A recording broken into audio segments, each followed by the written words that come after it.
Tu as déjà reçu un compliment et senti un malaise immédiat.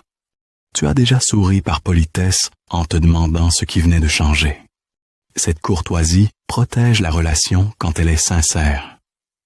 Mais il existe aussi une courtoisie qui ressemble à une lumière douce et qui sert pourtant de piège.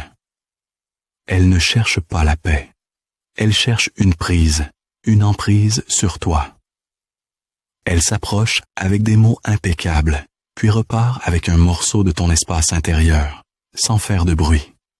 Écoute bien, quand ton corps recule alors que le discours paraît parfait, ce n'est pas toi qui exagères, c'est un signal fiable.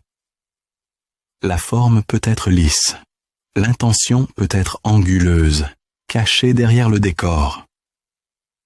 L'ombre psychologique adore cette zone grise. Elle peut agir tout en gardant un visage propre. Elle se présente comme une personne raisonnable. Elle parle doucement.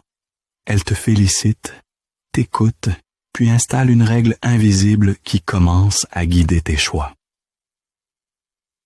Dans la vie quotidienne, on utilise des formes pour vivre ensemble. On tempère, on arrondit les angles, on choisit des mots pour ne pas blesser. C'est humain. Le problème commence quand la forme devient un décor. Ce décor masque une stratégie précise. À ce moment-là, la politesse n'est plus un lien, c'est une technique pour orienter ton comportement. Elle te fait croire que tu restes libre alors que le chemin est déjà tracé. Cette manipulation ne pousse pas par la force. Elle attire par la vertu, par ce qu'il y a de bon en toi. Elle t'accroche à une identité que tu veux conserver. On ne te dit pas seulement que tu as bien agi. On te dit que tu es quelqu'un de bien. Et quand l'identité est touchée, le levier est en place. Tu veux rester cohérent avec l'image qu'on te renvoie. Tu évites ce qui pourrait la contredire. Tu commences à te surveiller toi-même. Premier mécanisme, la récompense calibrée. Le compliment tombe juste avant une demande, ou juste après un petit service. Il crée une chaleur brève, puis laisse une dette silencieuse. Tu ne veux pas paraître ingrat. Tu ne veux pas casser l'ambiance. Tu acceptes plus vite. L'ombre ne te force pas. Elle organise ton propre désir d'être correct. Deuxième mécanisme, l'attention se retourne contre toi. Tu passes de l'observation de l'autre à l'autocontrôle. Tu cherches la réponse parfaite. Tu anticipes la réaction. Tu réduis tes nuances pour rester fluide. Et, à force d'éviter le conflit, tu perds ta capacité de dire non. Le glissement est discret, mais il s'accumule. Ton corps le signale avant ton esprit. Gorge qui se serre, sourire automatique. Fatigue après des échanges qui devraient te laisser serein. Peu de gens voient ça. Le signe le plus fiable, c'est souvent ton état après la conversation. La vraie bienveillance te laisse plus stable. La courtoisie toxique, elle, te laisse plus petit. Elle transforme une limite simple en faute morale. Et quand une frontière devient honteuse, l'ombre a trouvé une porte. Troisième mécanisme, la conséquence à moyen terme. Tu confonds la paix avec l'absence de friction. Tu appelles relation saine une relation où tu t'effaces pour ne pas déranger le décor. Tu expliques trop, tu t'excuses trop, tu doutes de ta perception. Et l'autre obtient un pouvoir particulier. Il devient la mesure du bien. Il te corrige au nom du respect. Il te pousse au nom de la maturité.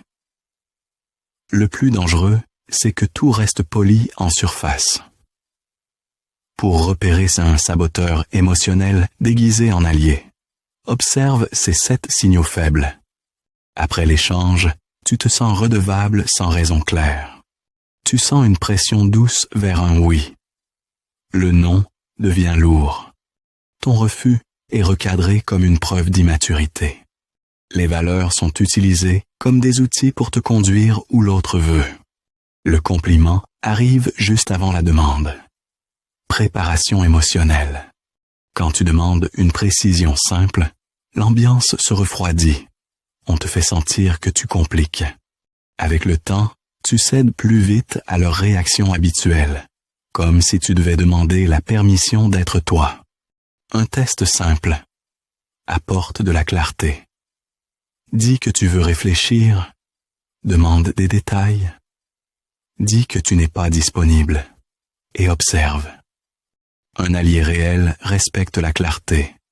Il reste stable face à tes limites. Un saboteur masqué cherche à te ramener au rôle assigné. Il rappelle l'image à garder, glisse vers la culpabilité, fait passer ta limite pour une attaque.